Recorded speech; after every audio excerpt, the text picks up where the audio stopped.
Hey guys, so your girl is back, and tonight we're doing fried fish, fried potatoes, and mac and cheese at my husband's request. It is going down.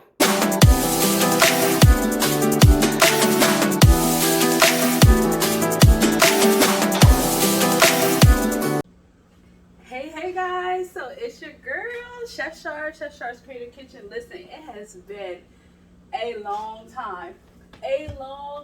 I know. So we are back in the kitchen. Guys, let me tell you, so much has happened since I have made a video, like a video, like a real video. So the video started when we were homeless living in a hotel, and I started doing $10 Dollar Tree dinners to show people how to make cheap meals that were like chef worthy. I can still do that, but I wanted to incorporate it with Creative Kitchen because I'm a creative person. I love to do all kinds of creative things. So I said we were going to pair that with my creativity. All right. So tonight, my husband made a request for a pretty country meal, if you ask me. He asked for fried potatoes, macaroni and cheese, and some fried fish. So I have my potatoes here, and what I'm going to do is just going to slice them up really thin.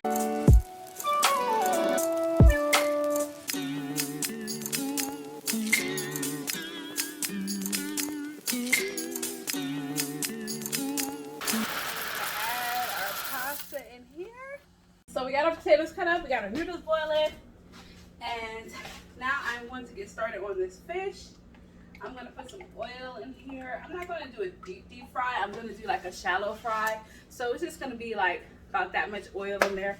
Don't need to waste a lot of oil. And I'm going to get my flour ready. So let me grab a bowl. Let's see. Oh, I'm knocking stuff over. Okay, so we got us a bowl, we got us some flour. I'm gonna show y'all a little trick too. If you want to fry your food and have it be light and airy and fluffy, especially when you're doing fried fish, you add a little bit of baking soda. You can do it with fried chicken, you can do it with all different kinds of stuff, but just a little bit of baking. Did I say soda? Baking powder. If I said soda, that's a lie. Baking powder. I'm like, I don't know what I said. But anyways, if y'all were here before, you know the vibe. I am not trying to be perfect. I am just trying to be me and show you guys my passion and hopefully inspire you to get into the kitchen and cooking. So I'm going to use seasoned salt. It's the Lowry's, but it's a 25% less sodium. Less sodium. So that is a goal of mine, to intake less sodium. Put some of that in there. Then I'm gonna add some smoked paprika, which I love. And I have some more seasonings down here, so I'm just gonna dip it low a little bit. And I am going to get my garlic powder. And I have a jar full of seasoning. I'm gonna get black pepper. I am also going to get onion powder and parsley. So we are gonna get this flour nice and flavorful, because there's nothing worse than thinking you flavored the heck out of your flour only to end up with bland food. No. We don't want bland food. We don't want overly seasoned or salty food. We want perfect, delicious food. That's what we want. So, when he asked for this meal, I was like, if a sis gotta ride out to the store, this may not happen. So, I looked and I had like 5 little pieces. Well, I put way too much parsley. Did y'all see that? Oh my God. Oh well, it ain't gonna hurt nothing. So, I was like, I had these little pieces of fish in here. And it's tilapia. Don't come for me. It's just tilapia. But look, it's the little pieces that like we kind of left behind. They're so tiny. But it's gonna happen anyways. So, these little pieces of fish that did not require me to go to the store, I'm going to just cut them out of the bag. Like I say, you just soak them right in water, right in the bag, and in like a few minutes they're all gonna be defrosted. And I'm keeping an eye on my noodles back here because I'm making mac and cheese, and I do not want mushy noodles.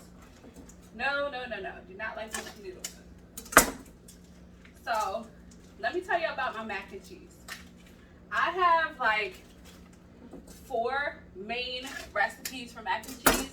and they are the recipes I use under different circumstances. So if I have a lot of time, then I have my Chef Char's special cheese sauce mac and cheese. But if I don't have that much time, I have other recipes, and I have a stovetop recipe, I have a quick bake recipe, so I have a lot of recipes in my arsenal, so that way I can always make a delicious mac and cheese no matter what the circumstances are. Okay? And it's really cool. So I don't want to be like the same mac and cheese all the time, even though it is freaking delicious. But you know, I'm a chef, so I like to switch it up and have some fun and stuff. Alright, so just mixing this seasoning up. And I'm looking at it. I'm looking at it in here. And it don't look like it got enough salt. Let me taste it. So it's good. That's the best way to know, guys. I know it's weird. Raw flour. It tastes like you got battered nothing in your mouth. But it is the best way to test for salt. Now what I'm going to do is I'm going to dip these in the flour. And since I was like, well, I won't say ill-prepared, but since I just was like, come on girl, let's get this in the new year. Let's get this and do these videos. So I got an egg, and I'm just going to crack it and add it right on top of the fish that I just battered with a little bit of the flour mixture, because basically what we're doing is the proper mixing technique, the proper dredging technique for frying. So basically you put it into your flour first, your seasoned flour first, then you put it into your wet mixture, and then you put it back in your dry mixture, and that is the proper way to fry. That's the proper way to get your dredge going for your frying. Now, normally they would be in separate containers, but because I am that girl, I just went ahead and threw it in the same container. And our oil is popping. Our oil is popping. So I'm just gonna get the egg all around on both sides. And I'm left-handed, so I'll probably do stuff at a backward angle. Who knows? And then right back into that same flour, and that is the process. So it's dry, wet, dry, and all seasoned. All seasoned. Make sure it's all seasoned. Dry, wet, dry. And let's see, we still recording? Okay. I cannot see a thing. I got the glass, so I still can't see. I'm like, we still recording? And got my oil at medium. And then we're just gonna lay it in.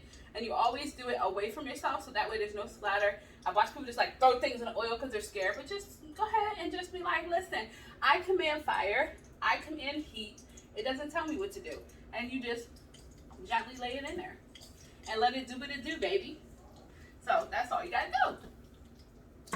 And we're gonna go with another piece. I'm gonna turn my heat up a little bit because I had accidentally turned it off thinking it was the front one, but it was the back one. So I gotta get it kicking a little bit again. So it's doing this little bubbling thing. You always want to make sure your oil is hot, your pan is hot when you're cooking. You don't want to start off with no cold pots and pans. It makes your cooking process so much longer, and it's just so unnecessary.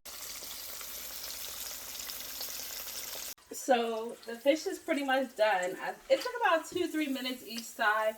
You'll know because when it starts getting golden brown, you just flip it, and then on the other side, same thing. Golden brown, just flip it and move this out of the way. And now we're going to get started on our potatoes. So we're just frying some potatoes. You slice them and then you get them fried up. And I'm using about 2 tablespoons of olive oil and 2 tablespoons of butter. And I'm going to put the stove on about medium-ish. It's already kind of hot. So I'm going to turn it down a little bit less than medium. And add the butter to it. Woo, butter trying to get away from me. Come back here, guys. And we're using olive oil for this because we want to ensure that it will not heat up too fast. So we do not want it to heat up too fast on us. And then I'm going to add some onion. And if you see me sliding trash, like down, and it looks like I'm sliding trash on the floor, that is my bag. I have a bag, like it's like I got it off Amazon, and it's this hook, and it hooks onto your drawers, and then you can use it to hang a reusable bag from. Add our onions in there, and don't be scared of the popping, because I'm not. After all these years of cooking, the popping does nothing to me. I don't care. Pop all you want, just show it off because you hot oil. Don't be showing off. And then I'm going to cut up some peppers. And don't worry about if they're not perfect. This is a family night dinner. So I cut them like in half so they wouldn't be as long, so they'd be more of the same size as the onion that I just sliced. And just try to get them like, you know, uniform as you can. So everything can cook around the same. So just getting these in first. And then this is like a little bit of a process with these potatoes because you want them to be like fried, but you also want to make sure they're cooked all the way through, and you want them to be super flavorful. Woo! So yeah, this first video for the 2020 year, this is an ode to my husband, who is an amazing guy. So this one is an ode to him. So that was just one bell pepper and like a half an onion, and then I'm using some garlic. And I'm gonna go ahead. I just take like a little handful, obviously. I mean, the fresh garlic flavor is amazing. And then I'm not gonna mince it. I'm just gonna slice it up.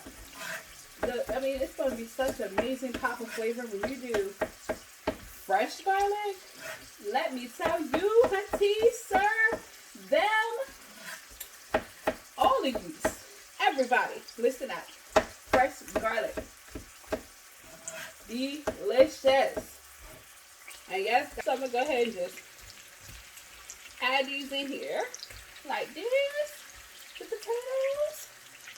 And this is making it a little bit healthier because I've seen people do fried white potatoes before, and they were like super like drenched in fat and butter and stuff. So the olive oil helps a bit. It is a good heart healthy oil. I'm gonna just clean up a little bit here. So it is a good heart healthy oil. That's a good thing. That's a good thing. So wherever we can make swaps and changes to make things a little healthier, we gonna do it, baby. We gonna do it, baby. So we are just gonna get these moving around. And you see that oil is getting nice and hot too. I haven't added any seasoning. And the reason why I'm waiting to add the seasoning is because I don't want the seasoning to burn while the potatoes are cooking. And they're going to be super flavorful. Don't worry about that because they're soaking up all of the flavor from the pepper and the onion and the garlic. And then we will season toward the end so that we do not burn the seasoning. So the type of seasonings that are typically going to burn are your garlic powder, your onion powder, those sorts of things. So what I will do is add our salt in now. So we can go ahead and add our salt in, which you know what? I'm going to keep with the trend, and I'm going to use the Lowry's. And yes, so I'm going to just go ahead and use the Lowry's. Keep it with our trend for tonight. And don't be afraid if you make something and you use some of the same seasonings. If you're pairing the seasonings with different meats and you're pairing the seasonings with different onions and peppers and different vegetables and spices, it is just fine.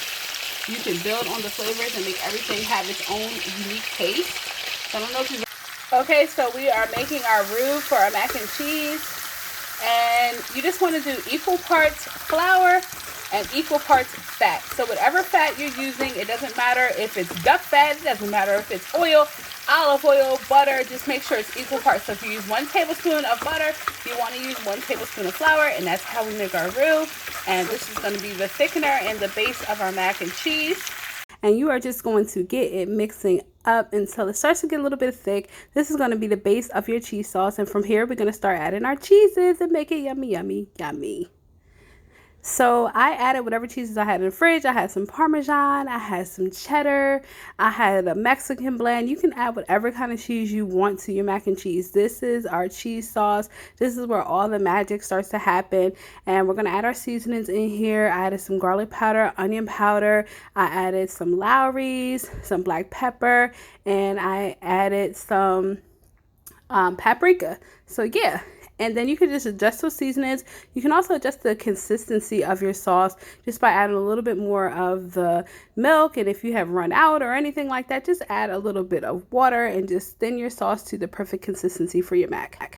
So this is just me adding all the seasonings and then just mixing up the sauce and just checking on the consistency. You will know if it's too thick, because if it is too thick, you are going to have clumpy mac and cheese instead of creamy, smooth, luscious, delicious mac and cheese, which you do not want. So make sure that the consistency is light enough to really just kind of get in there and mix all up with them noodles. You don't want it to be like, noodles get away from me. You want it to be like, noodles come here. So that's how you want your sauce to be. So you see how it's nice and creamy, and you can do a little lift test, lift it up, and if it just kind of just falls down all velvety and stuff, then you know that you got it right. So I'm gonna need y'all to just pay attention when you're in the kitchen. Just listen to the vibe that your body is giving you when you cooking. Like, if it don't look right, it's probably not right. So back to these potatoes. They are doing their thing. They're not sticking to the pan. We're keeping it kind of low, but keeping them rumbling at the same time, allowing them to cook all the way through. Then at the end, we can kick the heat up a little bit and let them start to get some brownness on them. And then also, we're going to get like fond at the bottom of the pan. Do not mistake this for burnt. Do not get rid of it. We're going to scrape that up and add that on the top of the potatoes, because it's going to be delicious little bits of potato that have caramelized with butter and oil and the seasoning, and it's going to be super amazing. Trust me, you will see exactly what I'm talking about. So we're just going to keep them moving around, so that way if they're layered up on top of each other, each little bit of layer gets some time next to the hot and cozy heat so they can cook all the way through. And when you see this finished product, you're going to be like, oh yeah, Chef Shar got it. She got it. All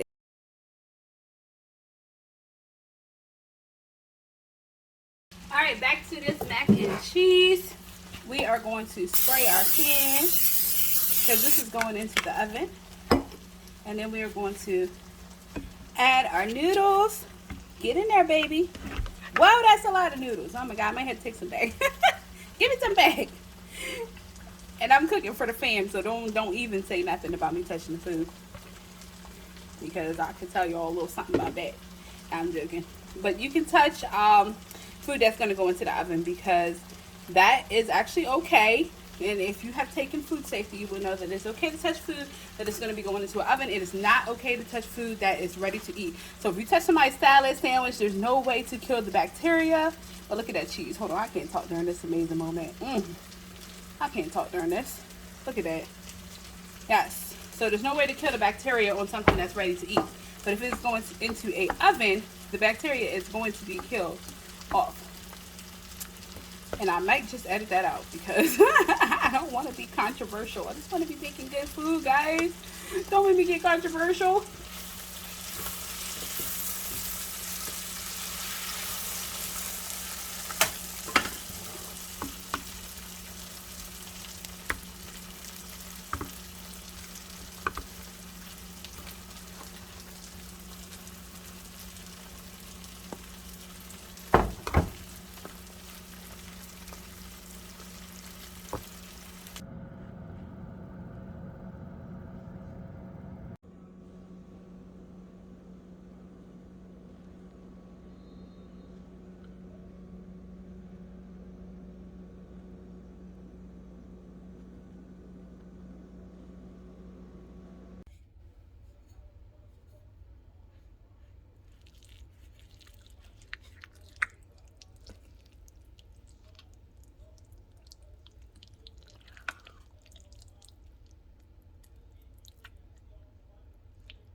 Thank you for joining me, Chef Shar, and Chef Shar's Creative Kitchen for our first episode of 2022.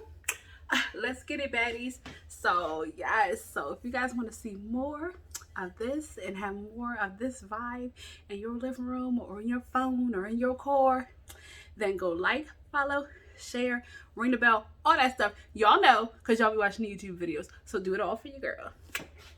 Happy New Year!